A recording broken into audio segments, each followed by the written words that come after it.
This is Lewis up for Boxing Social in association with Empire Fight Store. Always good to see Frank Smith here on a nice Wednesday afternoon. Yeah, it's been a busy couple of days. Before we do all get into it, how's things, mate? How are you? All good, mate. I'm not sure if it's a nice Wednesday afternoon, though. It doesn't look too nice where I am, Yeah, you know. there's looking out the window is not too nice either. So No. yeah, maybe I should have made them comments before looking outside. I like your positive thinking, though, mate. Thank you, mate. Of course, always positive. But yeah, obviously a lot of things been happening. Yesterday, the Sunny Edwards and Galal Yafai press conference, kicking off a big fight on November 30th. Yeah, I guess what did you make of the press conference? If you'd seen any sort of clips or bits of it? Yeah, look, there was a lot of respect between the two of them. There is a lot of respect. They've shared the ring many a times in sparring, obviously never professionally, but, in the amateur game, there was a lot, there's been a lot between the two of them, but they both respect each other. Sunny Edwards has been a world champion. Galal Yafai went the route, became the Olympic gold medalist. And it's just a brilliant fight. And not all of these fights need spite, or hate to sell. This is just a great fight between two brilliant fighters and the kind of fight we need to put on, in the UK. So I'm excited for it because, if you know boxing, this is going to be a brilliant, brilliant night. Absolutely, yeah. And one thing I actually asked Galal the question at the press conference, and I think it's quite right. Like they were him and Sonny, God, they go way back. Do you know what I mean? They were boxing as amateurs in front of sort of no more than you could say 100 200 people, and sparring in no more than 10 people, like in front of 10 people or whoever would have been there. So as a promoter, like or sort of when you're making a fight, there is something quite fitting about that where it's gone from like nobody watching it to like the whole world on its eyes. Yeah, yeah, 100%. Look, this goes back, I think, 8, 9, 10 years. This with those guys.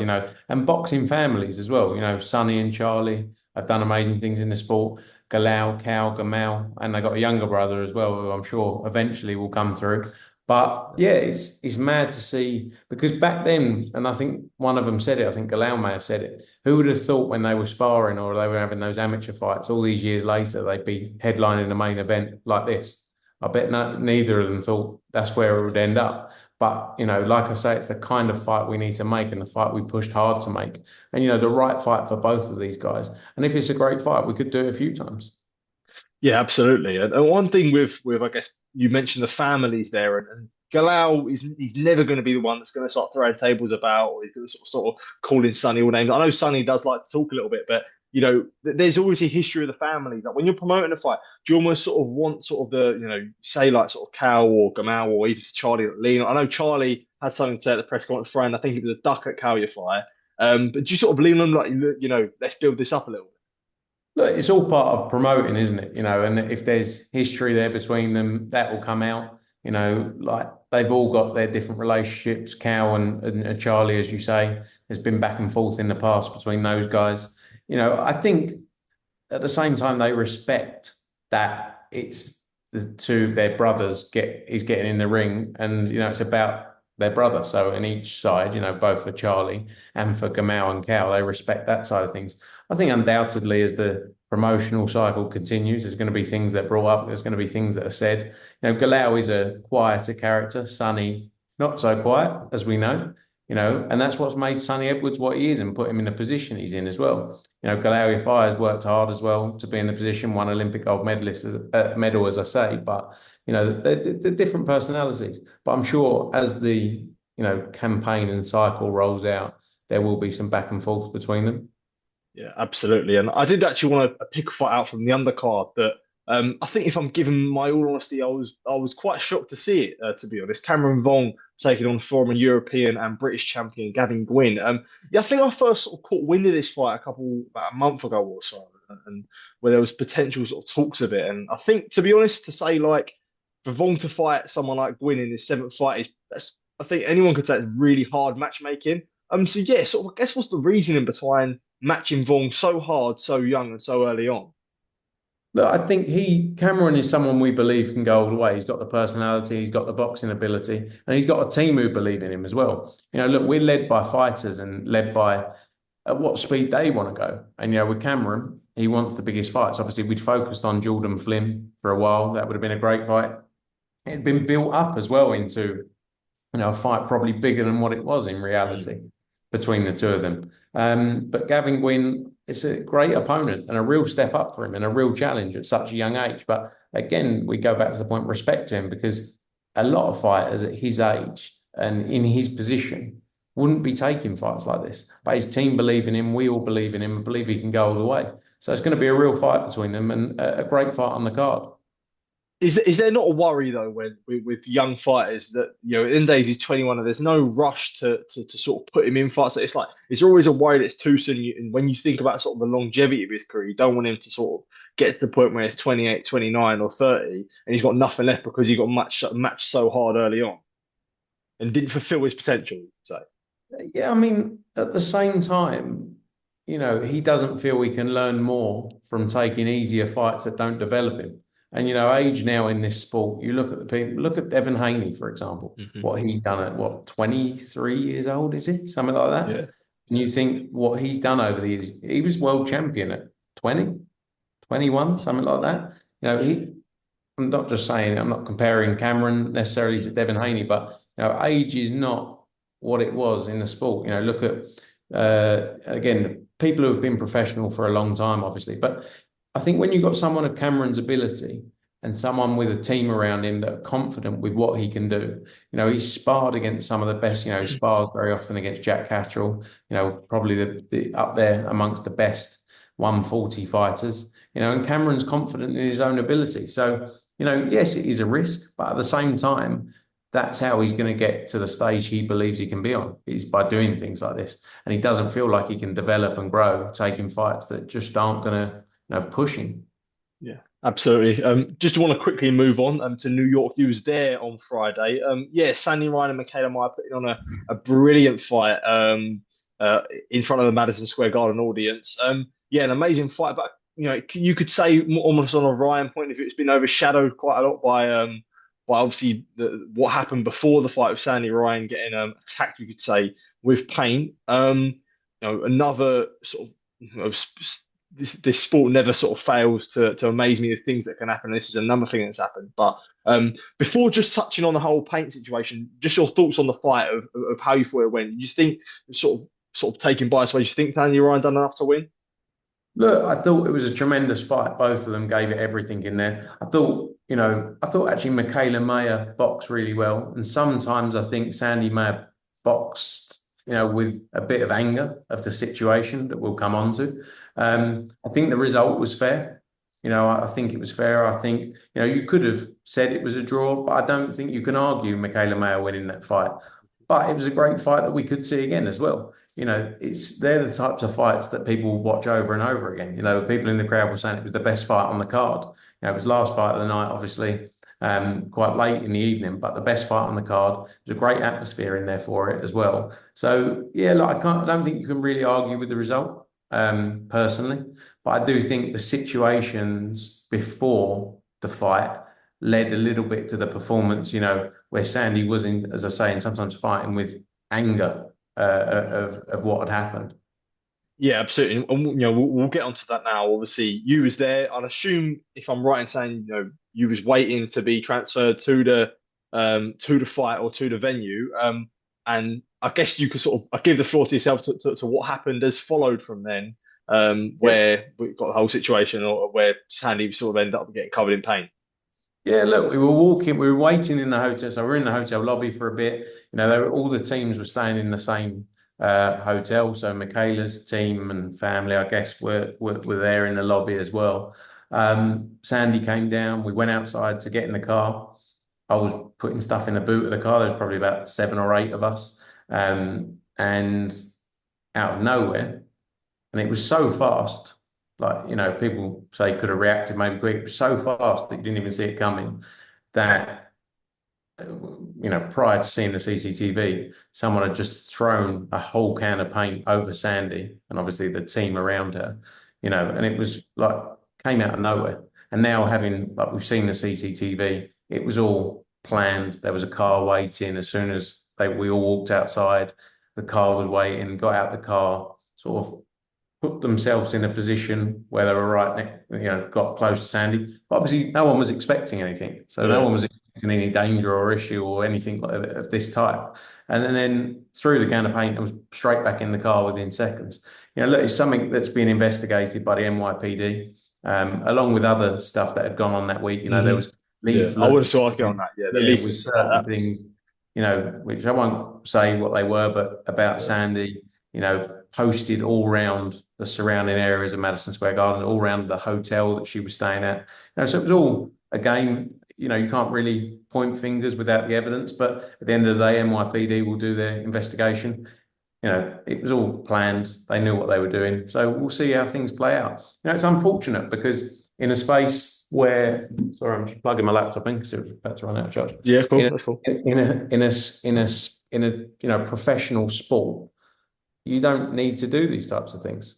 We want to see the best fighting the best, and it's all good. You can have the game, you can say things back and forth. That's never going to go anywhere in boxing, but this is just a step too far. I saw people saying she should have pulled out the fight. It's a difficult one because she's trained for weeks and weeks and weeks for this moment. And at the end of the day, ultimately, she doesn't get paid if she pulls out the fight. And representing her, I can't suggest that we'll do what's best for her. I think she did the right thing. She took some time, went and got shot, but she never really recovered from the situation because it's quite a shock. So yeah, it's a shame, but as I say, the relevant parties will be investigating it, and hopefully we'll have some news soon. Yeah, final one on that, and being with Sandy after, like, what was, if you can say, I don't want to say, like, what was her, like, I guess, behaviour like after that? Like, you said obviously in shock, but what was sort of following from going to the arena? Like, I'd assume it was like when you go into the arena and you talk about it was like a main talking point of like, what the fuck just happened? Yeah, look, everyone tried to get her to relax, but obviously it's difficult in that situation. She was upset by what had happened. I think you could see that in the interview that ESPN did when she arrived at the venue. You could see she was upset and shocked by it. And it's very hard after that to then focus on what she needs to do. So not ideal, but something that I'm sure more details will come out of in due course. And hopefully she look, I think Sandy, I'd love to see her get the opportunity of the rematch. There's other big fights to be made as well. She's put herself in a great position because she takes any fight, and every time she gets in the ring, she delivers entertainment. So the focus for us now is, on one part, helping with the investigation where we can and getting to an end result there where we find out some more details. And secondly, then what's next for her and her career? And that for us is making the best possible fight. And like I say, the rematch will be a great fight. It'll be an even bigger fight this time round, but there's other fights to be made too. For sure, definitely. Yeah, moving on once again. It's been, I guess, 10 days now or 11 days since Anthony Joshua against Daniel Dubois. Obviously, the dust has settled slightly, and now sort of thinking about what is next for Anthony Joshua. Like, if you're being honest at this point, I know it's still early doors, but is the Dubois rematch the sort of the aim that you would like to go for? Yeah, look, I think, we're led by Anthony Joshua and what he wants to do. He's the man in charge, as he always has been in his career. I think when you look at what he's done in his career, the fights he's been involved in, and the fact of, look, when he lost to Andy Ruiz, he went straight back in there with a rematch. When he lost to Alexander Usyk, the pound for pound, number one probably in the sport, he went straight back in there in a closer fight the second time around. He doesn't shy away from challenges, and unlike a lot of people in this sport who have and vacated belts and moved away from when a tough fight comes up, he doesn't do that. Daniel Dubois, I thought Anthony Joshua was favourite going into that fight, but as I've always said, on the night they can all beat each other, and when you get a shot on the chin from a 17, 18, 19 stone man, whatever Daniel Dubois is, and you get caught. That's what happens in heavyweight boxing. That's why there's the intrigue to watch it. He got caught in the first round. He never recovered. I think knowing Anthony Joshua as a person, he'll want to go back in there and right that wrong. But at the same time, it's, like you say, it's 10, 11 days since that fight. Things are ongoing, and I'm sure there'll be some news soon. But the focus will be to get back in the ring and get back to winning ways. And for me, I think the Dubois fight is that fight. How do you reflect on the whole night, on the night as a whole? A spectacular night. And look, when we saw Riyadh season and when they said they were coming to London, we'd obviously seen the LA event a few weeks before. The production was just on a whole nother scale. 98,000, I think 128 people packed into Wembley. And it just shows that boxing is thriving and it's in a great place. People want to see great fights. So a spectacular night for boxing, not the result we wanted, but for the sport, it was a great night. And I think going back to the point of Anthony Joshua though as well is he will never get the respect he deserves. And at the end of the day, he's always taken every fight. And people say now, oh, he should retire. He doesn't really get the same response that other fighters. Look at Tyson Fury after the Ngannou fight. People weren't calling for him to retire. It wasn't a great performance, but they're not saying you should retire because Francis Ngannou did that to you. Every time Anthony Joshua was lost, whether it was Andy Ruiz, whether it was Alexander Usyk, everyone was saying, oh, he should retire. He got the Usyk fight, especially. He got beat by the best, someone who's dominated the cruiserweight and heavyweight division. So yeah, I think for him, he'll never really get that respect. I know it was a bit off the question you asked, but no, of course, yeah. Oh. But like with you saying that, like, where do you think sort of, because as you say, AJ always he got that, like, they were strong. The retirement shout was strong after Usyk too, and they've been strong after the Dubois fight. Like, where do you think it comes from? Do you think it comes from people sort of saying it because they don't believe that he can't compete at a level like the elite level anymore? No, I think it's just, for whatever reason, people feel they want to make their feelings known about it. And everyone's allowed their opinion. But, it's a crazy sport. It's a fickle sport where you get called out for not taking fights. So if he would have said, no, I don't really fancy Daniel Dubois, he's a big puncher, which, he gave Alexander Usyk a decent fight. He's been involved in big fights. Everyone would have said, you should retire. He gets in there, he gets beat by this guy. They're saying you should retire. Like, what are we doing if we're not putting on sport for people to enjoy and actually think who could win this fight? Then we're in the wrong business. If every fight has just got to be Anthony Joshua going into 40 fights throughout his career that he knocks everyone out. Look at Deontay Wilder, won 35, 40 fights, knockouts. He was the man, and then he got beat, and then he should retire. And then like, people are just written off. And it's such a crazy sport, and not just in AJ's position, but so many fighters it happens to. They lose, and it's the game we're in. You get knocked out. It happens. It's happened to some of the best over the years. But he'll be back. He'll be back. Look, he's a strong mental character to have been through what he's been through over the years. And I'm sure he'll be back here even better. Is there not part of you say there, like obviously you sort of brought up and talked about it there, like when you do get the critics, and I think it's right, like if you're being honest, it's right for people to be critical of AJ after the Dubois fight, not necessarily on a retirement sense, but when you do get the critics, do you ever find sort of some of it irritating? Because for myself, like, I don't sort of, like, just as a fan, like, I don't, like, it irritates me in itself. So when you do see it, does it sort of irritate you when people do go to them extremes? No, look, I think as I said, everyone's allowed their opinion. But it's just a crazy sport because we've had it with other fighters, we sign fighters and they get beat. And it's like, look at what Matchroom do. It's like, well, you want to watch high level boxing. So the fact is people can get beat, and it doesn't mean it's the end of someone's career.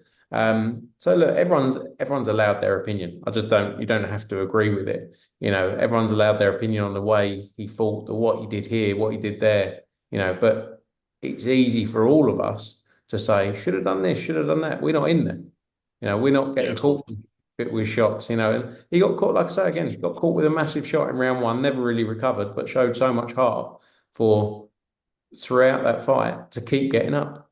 So yeah. And the final one, I guess, on the fight in itself, like, what do you make of, I guess, the criticism that Ben Davison received? I think after round 4, he told AJ obviously to roll the dice, double up on the jab. I know there was a clip that came from BBC 5 Live with Shane McGuigan where he almost called it to a T in a sense. But this is sort of, Ben's now come under a lot of critics, which is nothing not what he's already faced earlier in his career. But I guess, what do you make of the critics? You say people are fickle. Like, before this fight, he's rejuvenated them, and now, yeah. Yeah, again, look, it's difficult because for 3-4 fights, Anthony Joshua was this, and Ben Davison and the team had done a tremendous, and they have done a tremendous job. He lost the fight. Again, he got caught. It happens. It's high level boxing. You're not going to win every. The reality is 99% of fighters aren't going to go through their career undefeated. And you know, Ben, Lee, Barry, the whole team, Ian, they do a great job. They've done a great job, and at the end of the day, it didn't go his way that night, you know. So again, it just comes back to people being fickle. One day Yeah, they're the best coaches in the world, the next day don't know what they're doing. yeah, yeah. And that's the boxing business. Yeah, definitely. And one thing I guess with Riyadh season in a whole, no matter what sort of happens, as you say, sort of touching on criticism again, it can't seem to sort of shy away from people being critical of it. Especially well, more so at this Wembley show just gone. I know Frank Warren had a few choice words to say about some of the things that were said. I think one of the things that he referenced was Declan Morris talking about the empty seats at the and another thing that was mentioned, I think, from Carl Froch and from Simon Jordan, was the need for the national anthem from Saudi Arabia before the main event. And I think in Simon Jordan's article, I think it was with the Mail, he sort of spoke about sort of not want the UK not retaining its identity. Hearn's obviously shared his views on it. Do you sort of share much views when sort of everyone wants to sort of pick holes at Riyadh season? But I think people moan when fights aren't being made and moan about boxing as a whole. Then the next day, someone comes in and sort of regenerates the sport and makes things happen and changes the game, brings promoters together. That's great for the sport and is brilliant. People people like to moan and people like talking points. Whether it's Carl Froch, whether it's Simon Jordan, at the end of the day, they survive on viewers now, like in their world. I'm not saying Carl Froch's got a lot of money. I'm not Yeah, saying he survives purely on that, but his world now is about getting a load of viewers, getting a load of listeners, and that's his thing now. Simon Jordan, the same thing. He gets paid by TalkSport to bring listeners in. So he has to come up with issues. He has to come up with these things. So otherwise, what's he talking about? He's got nothing to talk about. He's got nothing for you to listen and then go, oh yeah, Simon, he's right. So at the end of the day, not saying they're right. That's what they're there to do, is pick holes in things. I don't agree with any of them, but that's what they're all aiming to do. At the end of the day, does any of it matter? All these things people come up with, it's just trying to pick holes. So again, I don't read into too much of what they say. I didn't even before this. So again, take it with a pinch of salt and move on. yeah. Well, with what Eddie said about it, I think he was speaking to the stomping ground. It did cause a bit of a stir on the weekend. He called it sort of borderline racist. Some of the sort of the criticism of Riyadh season. I think that did sort of it caused a stir because people did see it as a little bit of an exaggeration. Like, can you understand why if people sort of saying things, if Eddie said it's borderline racist, it's a bit of an exaggeration to say if just being critical of Riyadh season. No, I haven't read the whole thing. I also haven't seen everything Eddie said, so I'm not going to talk on his behalf. Yeah, of course. I think, like I say again, I don't read too much into it all because these people's job is to create issues that then become talking points for them then to have a livelihood. Is the truth. Not just in boxing, but in anything, or for Simon, for example, anything in sport. That's what he does. That's what he's good at. Whether you agree with him, disagree with him, you talk about it, and everyone talks about it. He's just a moany old man, really. Like, he could moan about anything. I don't know, I'm not going to sit here and say it was racist because I haven't even read the Yeah, of course, yeah. thing. I've just seen comments and 30-second bits and of him arguing one point, Eddie saying his point. So all I can say is I don't really listen to them all because they're just there to divide opinion and create talking points. So that's their job. Yeah. Last couple from myself, and I actually haven't. It's kind of old news now with how quick boxing moves, but I actually haven't had a chance to sort of talk to you about it or ask you about it. But they've since apologised for it. But Chris Eubank Jr. Seemed to have a lot of things to say at the press conference for his fight with Kamil Shrezmeta, as well as Dimitri Bivol and Artur Beterbiev. And yeah, you got sort of caught in the crosshairs of that. Yeah, is that a bit awkward to sort of hear them things? Obviously, I know your sort of relationship with the Eubank, so it was a bit of an awkward one. Would you think? Yeah, look, I don't think, in all honesty, this is, this and the other interviews I've done at the forum to deal because of my relationship and Yeah, of course. position. the forum to really deal with it. I've said a few times, boxing's a bit like a shit reality TV program where people want to get their voices heard and say things that cause a bit of a stir. Um, you know, Chris has never said anything to me about being a scumbag personally. He's never had a conversation with me about it. He brought up the whole kind of Ben situation. When all that was going on, I was with him directly around it in the lead up to the fight, where there was conversations ongoing, which he was a part of, and was around his team. I don't really, I don't think too much. Probably if you asked me an hour after, I was probably quite pissed off with it. Yeah. But after that, I just think, do you know what? Don't give it too much thought. A lot of people say things in this sport to gain headlines. A lot of people spin a narrative because it's what they're told to do. There's certain people involved in Chris's career now who I think were part of the reason that question was brought up and part of the answer was given. So yeah, I'm not going to give it too much thought. And if he wants to have a conversation with me in person, we'll have that conversation and go from there. But yeah, he's never said anything to me directly. Yeah, that's fair enough. Yeah, last couple I did want to rattle from myself, just sort of talking about Matchroom in general. Yeah, what's the latest though with the Japan tournament? Obviously we know there was a rendition of it on, I want to say July time, I think July time there was, but yeah, what is really the latest with that? We're just in talks with Rakuten, who are our partner there, and just awaiting an update on the next date or further details. So that's ongoing. As soon as we've got some more details, we'll be able to share it. One card I actually did want to touch on, November the 9th, a really, really strong Philadelphia card. Not only have you got Jaron Ennis, you've got Bam Rodriguez in there as well. Ray Ford comes back, Khalil Coe. Yeah, really, really strong card at Wells Fargo on November the 9th. Yeah. Yeah, look, two pound for pound stars in Jaron Ennis and Jesse Bam Rodriguez. Two great fights. You've got Ray Ford back out on the card as well. Tita Ernesto Mercado as well is on that card. Stacked from top to bottom. So excited for that one. Philadelphia last time we were there. I missed it because I was in Japan. But the event, the arena, it was packed out that night, and it will be the same on November 9th. So it's great to see two young bright stars of the sport, on the same card together and delivering a great night of boxing. Definitely. One fight I actually did want to ask about. He was obviously scheduled to fight in 10 days' time, but Shakur Stevenson got injured. But Joe Cordina, what is the latest with Cordina? Because it seems like what Eddie was saying that the deal with Matchroom is up, and they had a right to extend it with the Shakur fight. But what is sort of the latest with Joe Cordina? Because yeah, I guess there's obviously a few things flying around of what potentially had happened with him and Matchroom. Yeah, look, his deal was up. We had that involvement as Eddie outlined around the Shakur fight. We'll see. We'll see if other opportunities present themselves. Shakur, I think, won't be back until the early part of next year, I guess. He's obviously got the mandatory as well with Zepeda, which will come round. So I think with Joe, we'll see what opportunities come up, and if something works, then we'll put it together for him. Any latest on the Monaco show? Is there anything news on there? Yeah, so obviously announced for December 14th. We're just going back and forward with the card now, finalising it and hoping to get that announced towards the end of next week. Also got another show in the US that we're going to announce in the next 24, 48 hours as well. Is that Monaco show potentially? Could we see Lee Wood on that? No, I don't think you'll see Lee Wood on there.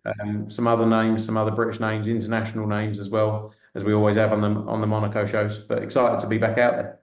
Definitely. Final one from myself. I guess it's been a few months now since the Olympics, and there's always going to be amateur talent scattering around. I've just seen on my thing Harris Akbar's with Queensbury now, but away from sort of the amateur talent, whether it be Team GB or anyone sort of aside from the international stage, can we see Matchroom with any announcements of any sort of international amateurs or amateurs coming through? Yeah, look, big focus for us is always signing new talent.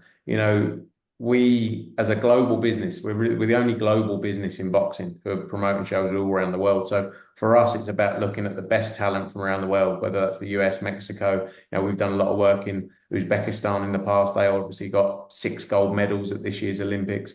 There's some brilliant fighters from GB as well. So we're talking to a number of fighters right now. There's only so many you can sign, as much as we'd like to sign everyone. But we're in discussions with a number of them now from all around the world. Obviously got our focus markets, being the UK and US that we're working on. But for us, it's about bringing in the best possible talent, and hopefully some news soon from those amateur standouts, as well as other new fighters we're looking to sign right now. Current professionals. Definitely. I know I said last one, but this is actually the last one because it's just sort of etched my memory. But you've always sort of been in the Dimitri Bivol fan club. 10 days time he takes on Beterbiev, 4 undisputed. I guess sort of being the flag bearer, you must be really excited for 10 days time. You can't say I'm just in the fan club. I'm literally his promoter. I know, but in the Canelo fight, you was Team Bivol. You know what I mean? That's what I'm talking about. Right? No, look, Eddie takes the leading role with him now, but look, Dimitri is unbelievable fighter. He's finally getting his opportunity to become undisputed. A fight that definitely without Riyadh season wouldn't be possible. This fight, it's a brilliant fight with Hart to Beterbiev. I believe though Dimitri Bivol goes in there and does a job on him, becomes undisputed champion of the world, and sets up massive fights down the line. He obviously beat Canelo in stunning fashion back in 2022, I think it was now. Is there a rematch there between those two? Possible, maybe. Dimitri's spoken about in the past as well, potentially going down to 168, which is something he could do, if he wanted to go and look to become a world champion there as well. So I think let's see, a great fight October 12th, headlining the Riyadh season opening, a great undercard as well, by the way, there. But excited to see Dimitri finally get that shot. Yeah, absolutely. Frank, as always, a real pleasure to be catching up with you. Appreciate taking time to speak to me. Yeah, hopefully see you soon, mate. Top man. Cheers, pal.